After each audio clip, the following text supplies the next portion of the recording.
Oke, baik. Assalamualaikum warahmatullahi wabarakatuh. Perkenalkan, nama saya Fajar Putra Gumilang dengan NIM 0535535352. Di sini saya akan menjelaskan struktur-struktur dan metode-metode setiap variabel, kelas, dan logika perhitungan pada program restoran kali ini di tugas 1 mata kuliah program berbasis desktop.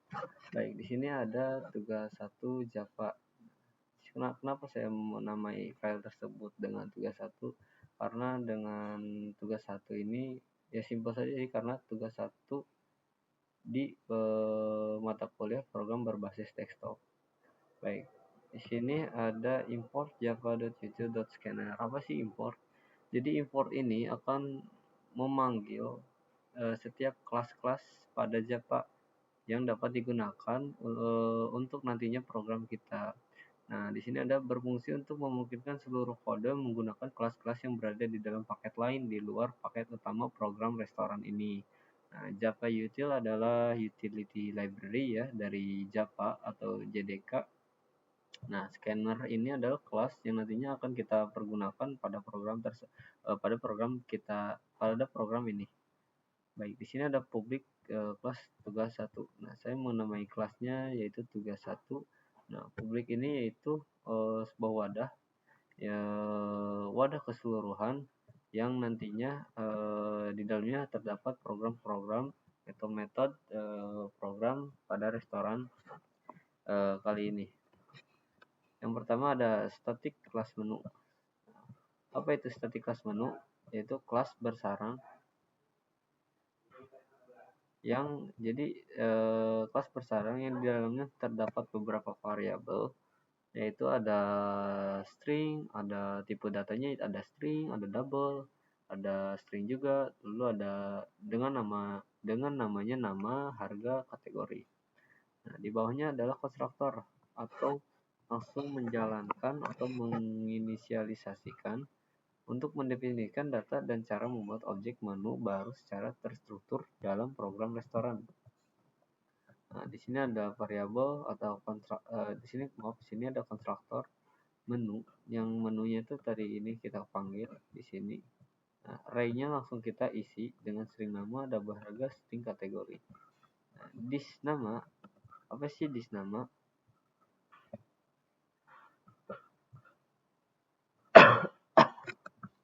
Nah, pada dis nama yaitu jadi dia membuat sebuah objek baru dengan namanya nama yang diisi dengan nama. Nah, nama dari sini. Seperti itu. Lalu ada data menu restoran array of object. Nah, ini adalah sebuah variabel bertipenya array of object. Static itu memberitahu bahwa objek ini bersifatnya tidak individu, melainkan dia yang dimiliki pada kelas tugas 1 ini, pada kelas tugas 1 ini. Seperti itu. Nah, di sini menu, array, daftar menu, nama variabelnya daftar menu, new menu. Nah, di dalamnya yaitu data-data menu restoran. New menu nasi goreng dengan harga 25.000, kategorinya makanan. Dia akan masuk ke dalam new menu, yang dimana new menu itu dimasukkan di dalam menu sini. Nah, menu ini harga, kategori, nama ini nasi goreng, harganya ini, kategorinya ini. New menu array-nya masih kosong karena kita buat banyak di sini. New menu dis nama, harga, kategori. Seperti itu. Dia akan masuk ke dalam nama, harga, kategori. Sama seperti minuman juga. Lalu di sini ada metode mencari harga.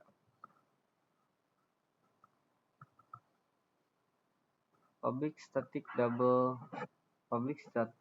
double, tipe datanya itu double, dengan nama variabelnya yaitu cari harga. Nah, di dalamnya adalah string nama menu array-nya.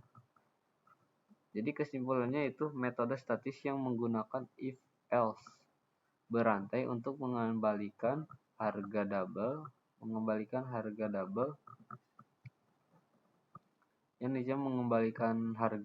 berdasarkan nama menu yang diberikan menggunakan equals ignore case.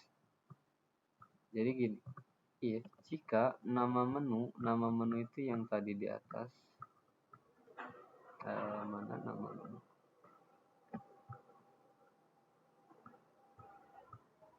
Oh, nama menu itu nama kelas baru ya.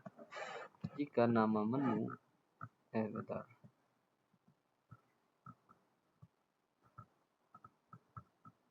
Ya, jika nama menu equals ignore case, jadi dia itu equals ignore case itu dia dapat membedakan, dia tidak memperdulikan huruf besar dan huruf kecil. Another string nasi goreng return 25.000. Else if ignore case equals ignore case sate ayam, dia akan terus mencari berdasarkan string nama menu yang dimasukkan. Metode mencari harga ya. Jika nasi goreng harganya segini, jika sate ayam return harganya segini, gado-gado harganya segini. Seperti itu. Lalu metode menampilkan menu. Nah, public static void tampilkan menu. Nah, di sini sama seperti yang di atas, cuman bedanya menggunakan void ya. Kalau double itu dia bilangan desimal. Nah, di sini hanya menampilkan prompt atau teks ya. Itu sama dengan seperti ini, membuat struktur daftar menu restorannya saja. Sini ada makanan, di sini cetak outputnya, mencetak eksplisit tanpa perulangan. Seperti ini, if daftar menu length, daftar menu ini yang di atas tadi, perulangan daftar menu. Nah, daftar menu. Nah, ini daftar menu diambil dari situ, dimasukkan ke sini.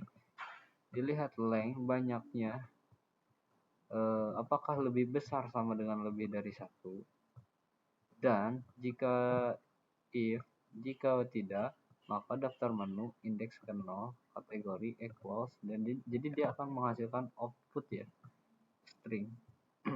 Nantinya seperti ini. Nah, makanan nasi goreng 25.000, sate ayam 30.000, gado-gado, minuman pada yang ini ya. Ingat, jadi ini hasil output dari harga ini tidak berdasarkan string, tapi ini nilai yang kita sudah buat variabelnya tersendiri, yaitu cari harga. Nah, ini nama menu, kategori equal objek makanan, sistem out print f. Nah, string format daftar menu ini, nama daftar menu, harga, ada nama ada harga. Minuman juga sama, dia dari 1, 2, 3, 4, 5, 6, 7, 8. Dan di sini ada metode utama hanya 1.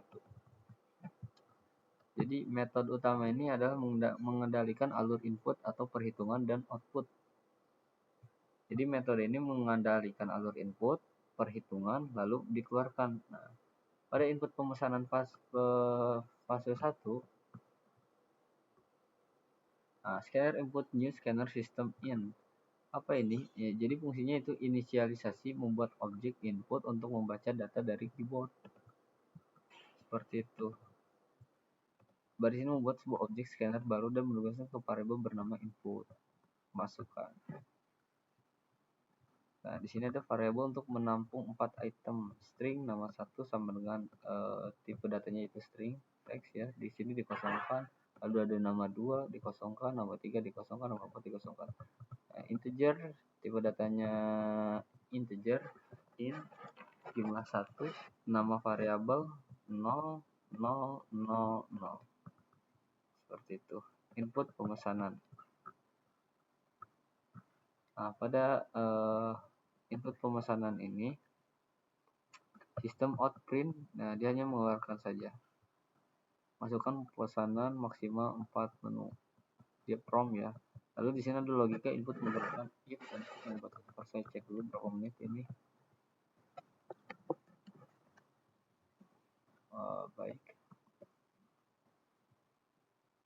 Mana sih? 10 menit. Oke, 10 menit.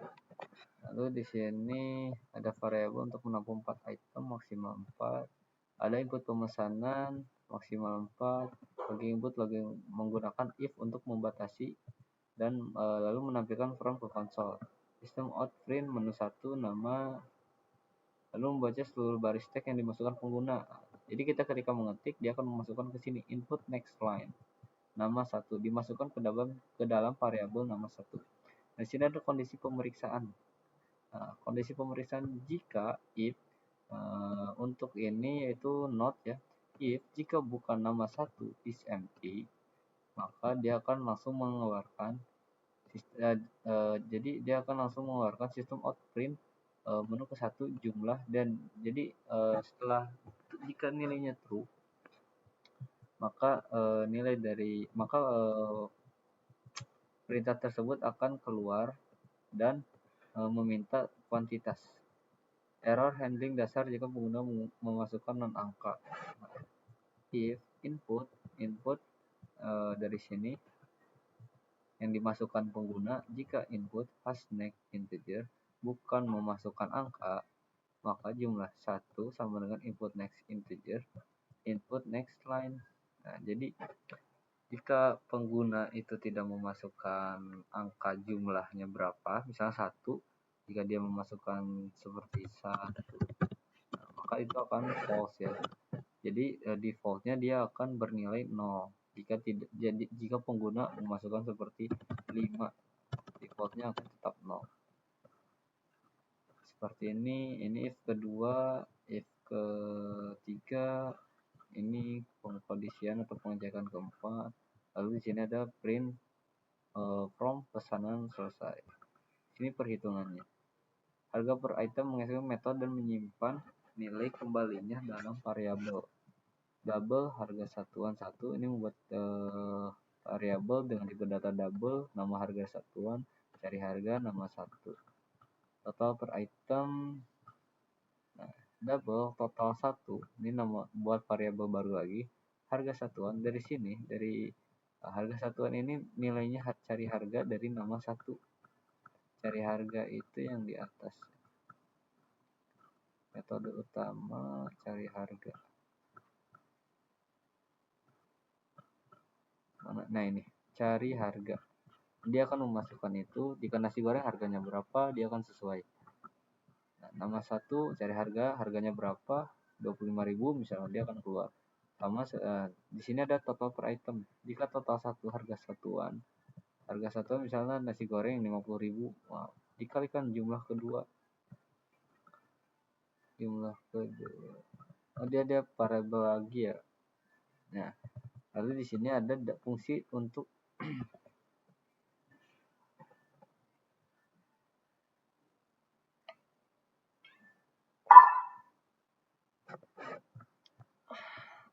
sini ada fungsi untuk total biaya keseluruhan perusahaan.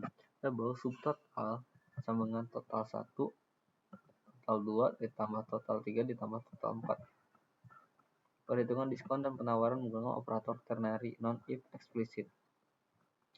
Nah, jadi ini variabel dengan nama faktor diskon. Subtotal ini semua dari keseluruhan input yang pengguna masukkan, misalnya nasi goreng, jus jeruk, gado-gado, nah itu akan disubtotalkan terlebih dahulu, dimasukkan ke dalam variabel subtotal.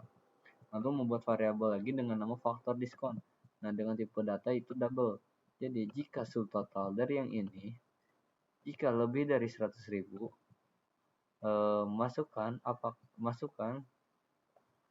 maka 1,0. Nah, titik 2 itu apakah titik 2 itu maka enggak. Jadi subtotal misalkan 50.000 apakah lebih dari 100.000? Jika iya, dia akan dimasukkan nilai 1,0.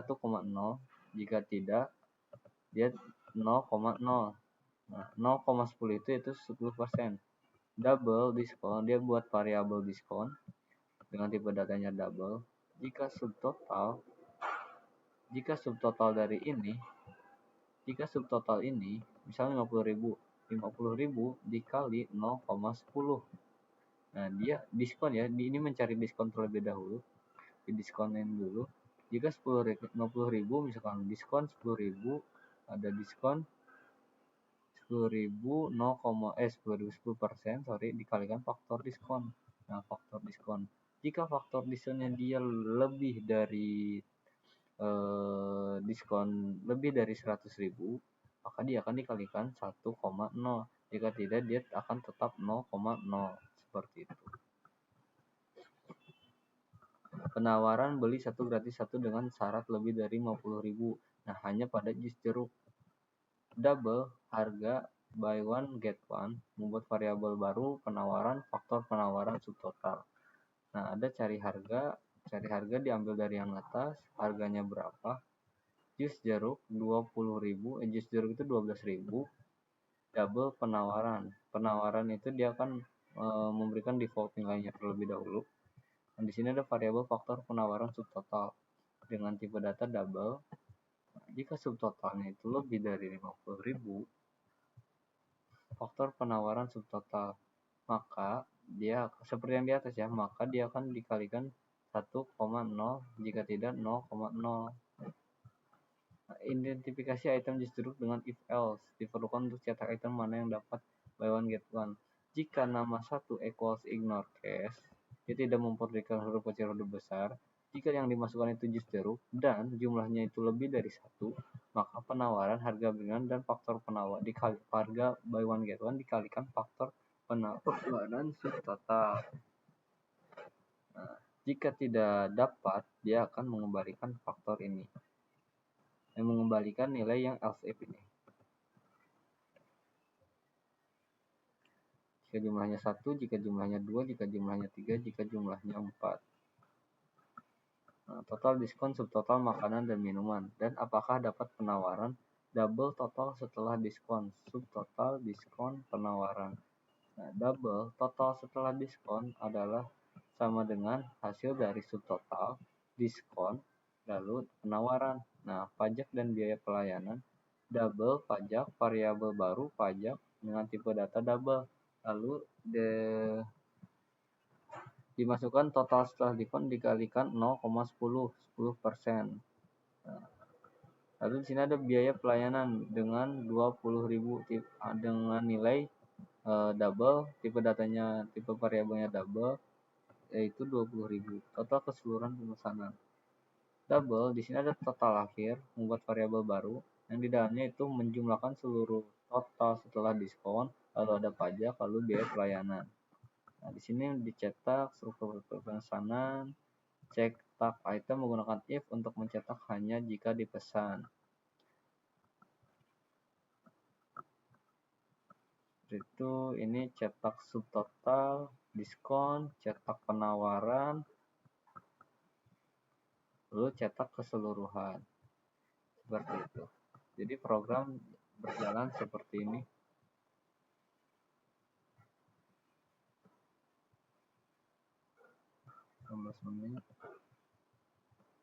Nah, saya memasukkan nasi goreng menggunakan huruf yang biasa saja bisa, tidak perlu sama dengan tipe atau N-nya besar, G-nya besar. Nah, jumlahnya berapa? Jika 3, misalnya kita beli 2, jadi 50.000. Lalu ada minuman es teh manis seperti ini, jumlahnya 2. Nah, seperti itu. Nah, struk pembayaran. Nasi goreng 10.000, nasi goreng itu 25.000, 25 kali 2 50.000, es teh manis yaitu 5.000, 5.000 kali 2 10.000. Nah, subtotal yaitu 60.000. Total setelah diskonnya akan karena dia tidak lebih dari 100.000, maka dia tidak mendapatkan diskon. Maka subtotal masih 60.000. Lalu ditambahkan pajak 10%, 6.000. Nah, lalu ada biaya pelayanan 20.000. Nah, total 86.000 seperti itu. Lalu jika kita membeli jus jeruk, buy one get one hanya berlaku pada minuman jus jeruk. Misal Gado tidak perlu sama juga bisa, karena equals ignore cash. Dia tidak memperdulikan kapital dan huruf kecil. Jumlahnya berapa, misalnya 2 jadi 40.000. Ada jus jeruk. Nah, kita minumannya jus jeruk. Nah, kita beli 2. Kita enter lagi. Nah, di sini gado-gado satunya harganya 10.000. Dikali 2 jadi 40.000. 20.000 dikali 2 jadi 40.000. Lalu ada jus jeruk dengan harga 12.000 dikali 2 24.000. Nah, seketika sistem mendapatkan nilai dengan tipe data jus jeruk dengan harga dengan lebih dari 50.000, kan persyaratannya jika dapat buy one get one itu lebih total pembayarannya lebih dari 50.000. Nah, itu syarat dari pembelian buy one get one dan khusus untuk jus jeruk saja. Nah, di sini ada indikator buy one get one, B1 G1. Nah, subtotal 64.000. Subtotal itu dari 40 ditambah 24, 64.000. Lalu ada penawaran buy one get one. Nah, 64.000 dikurangi 12.000, jadi jus jeruk satunya lagi itu gratis, dikurangi 12.000. Nah, total setelah diskon 64 dikurangi 12, 52.000. Karena diskon, dia tidak mendapatkan diskon. Karena apa? Karena dia tidak melebihi dari pembelian 100.000 diskon itu. Nah, maka total setelah diskon di sini masih 52.000, hasil dari 64.000 dikurangi 12.000. Lalu ada pajak 10% ditambahkan 5.200, biaya perjalanan 20.000. Maka total 77.200. Sekian program dari saya. Wassalamualaikum warahmatullahi wabarakatuh.